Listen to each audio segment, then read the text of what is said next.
everybody. This is Claude, aka the Black Negotiator. Super happy to have our first Kwanzaa celebration. For those who don't know, Kwanzaa was created during the aftermath of the Watts riots in the US. And the idea behind it that I really like was around elevating people after quite something terrible happening. So that's why I decided to celebrate that African-American moment to wrap up 2020. We know it's been a challenging year. So over a period of 7 days, I will interview 7 very special guests, and each of them will have the interview around one of the theme of Kwanzaa. And today I'm super happy to have Tony, who will talk to us about Ujamaa, cooperative economics, which is really about to build and maintain our own stores, shop, and other businesses, and to profit from them together. Hi everyone. My name's Tony Webb.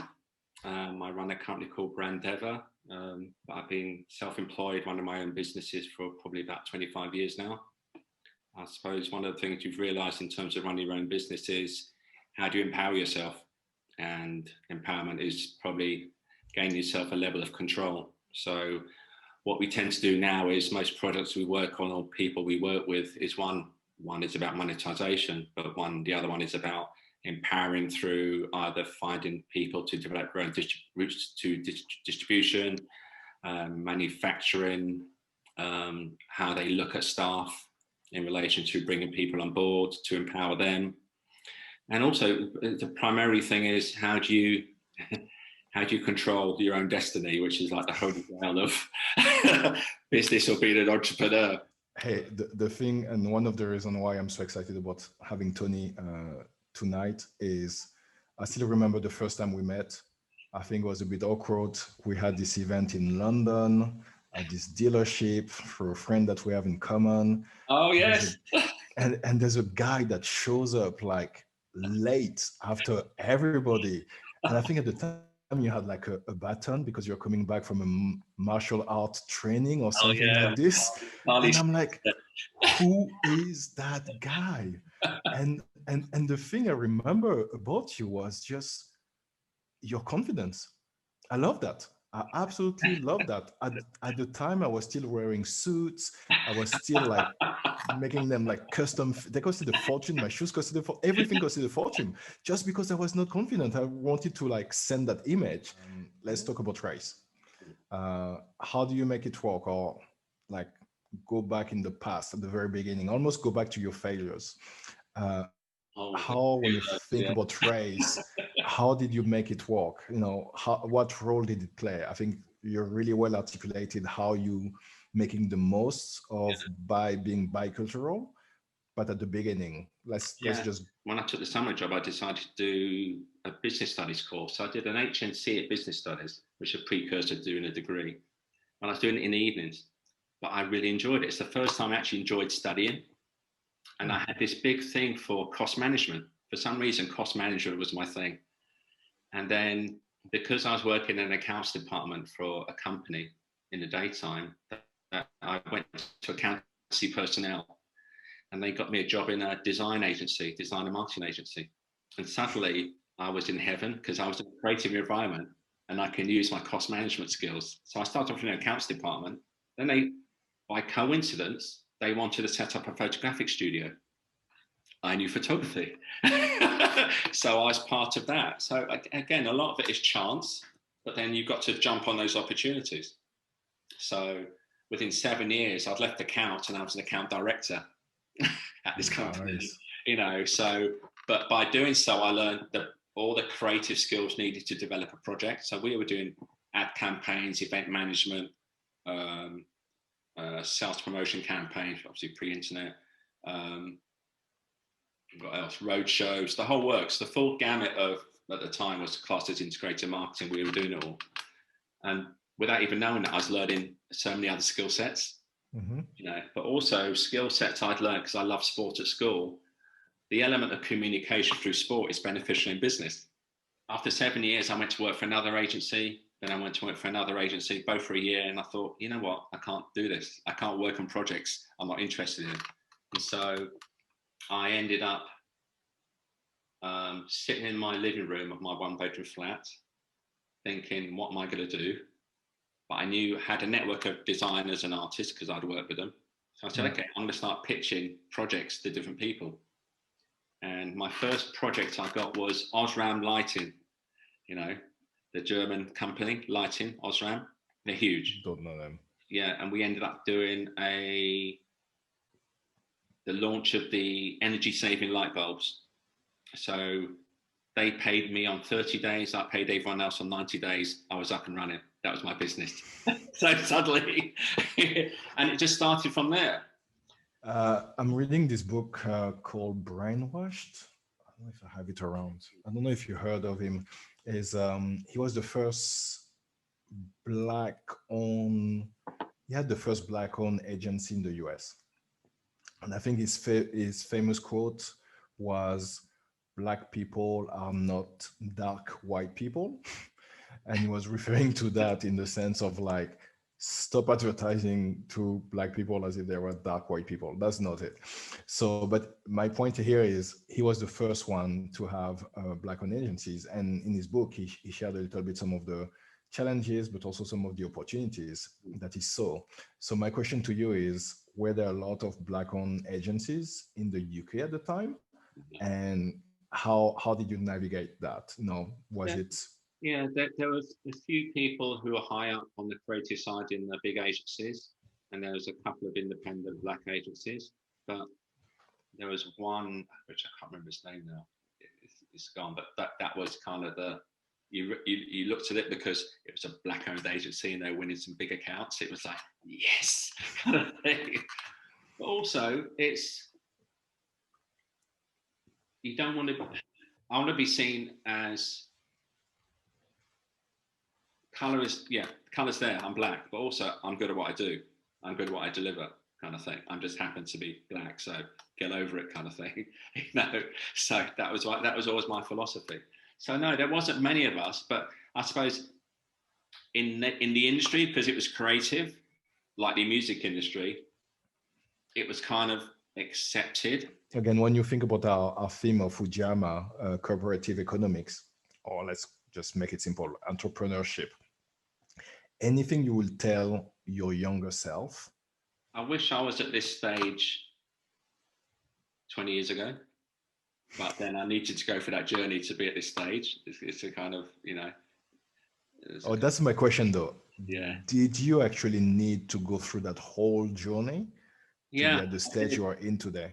I did, because it's now I realize the power. I kind of knew then, but I suppose it had a little twinge of arrogance in it. But now there's a ingrained swagger, confidence about it in relation to, I know I'm good. I know what we're good at. I know the power of my network. I know the amazing projects we've done in the past. So yeah. I don't know if that answers your question. Hey, yeah. You're a lucky guy if out of most of your journey, except for two small things here and there, you wouldn't change. I think it's great to hear first. Yeah. And true, I love what I do. I don't even consider it work. I love it. Every day is different. It's like waking up with an idea. I'm going to do that. So, not many people can say that. That's why you always have those crazy ideas every time we talk. It's like, oh, t-shirt, music, oh, coffee. Like, damn, what's Dubai? Oh yeah, your platform as well in Dubai. I forgot about that one. Your stuff are so different. Yeah, but there's no limitations. I always remember we did a talk at London Business School, and it was all about entrepreneur, and everyone was talking about a lot of people mentioning they needed to raise X, Y, Z, they needed $1 million here, X one. I said, no. So then get the money. What are you going to do? You got to think another way of doing it. You got to think another way. Maybe it's not about raising some money, maybe doing a strategic partnership with someone. There has to be another way of doing it. Because you can't rely on that VC or that angel fund giving you X amount of money. because Yeah, but everyone's chasing the same pot. but you're talking to MBAs, you know. The thing, and I love LBS. I'm from LBS, as you know, Yeah. Oh but yeah, you know what they're like. we can go back to our classmate and saying like we're doing it, we bootstrapping. You don't have nothing if you're Exactly. bootstrapping your own business. If you have like, oh, I went through Series A, even though it's like 10,000, whatever, Yeah, it's then true. suddenly you sound like you're in a real business. I mean, You it's guys there's a like that. difference. Yeah, you like your series funded, don't you? Yeah.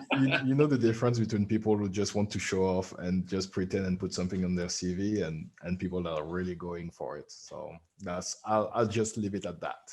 How do you think your cultural background impacts how you negotiate or how you negotiate with others? I use it as an advantage, 100%. You know, In what way?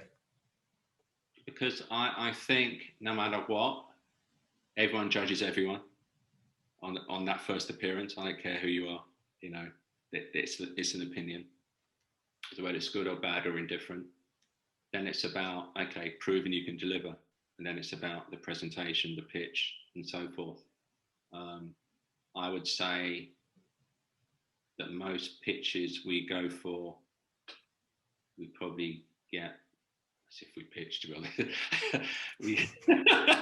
Sorry, you can edit that bit out. It's like it just comes. The business just shows up. But we're probably hitting 75 to 80% conversion rate. What's the best advice you received on negotiation? Listen, I always ask the first question.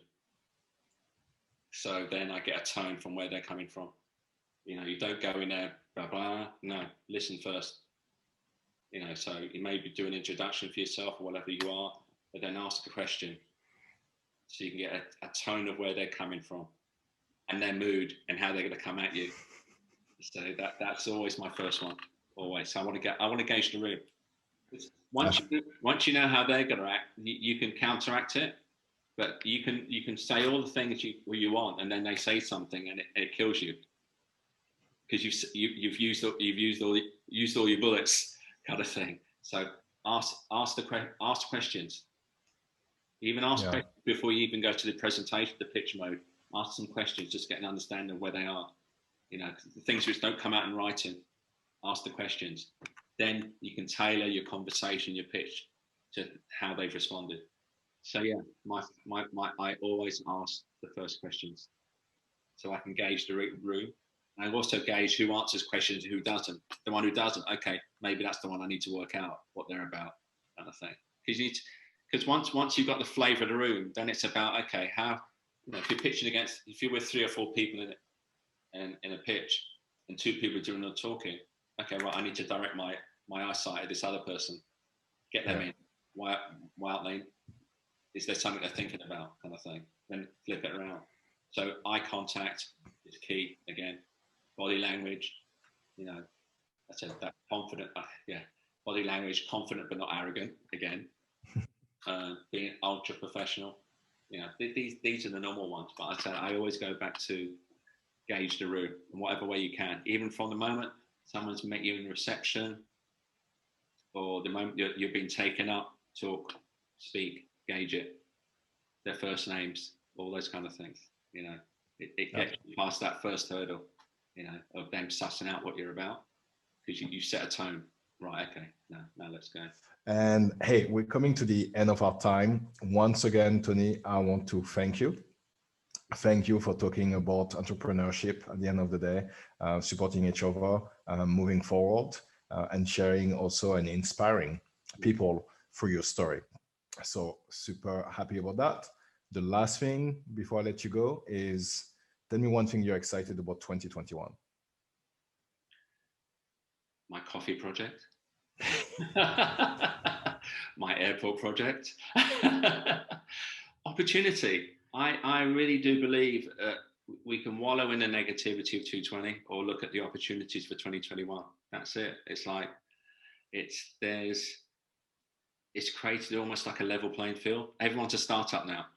So, okay, what can you do? Make the most of it. That's it. Everyone is a startup now. Hey, I don't know when I will see another airport. I don't know if I will see an airport in 2021, but I definitely want to see some of your coffee. I'm looking forward to that. So let me know as soon as available. I'll place an order. Yeah, as soon as you're ready to talk about it properly, then I'll yeah, let's get together again. I can tell you more about Nice. it in detail.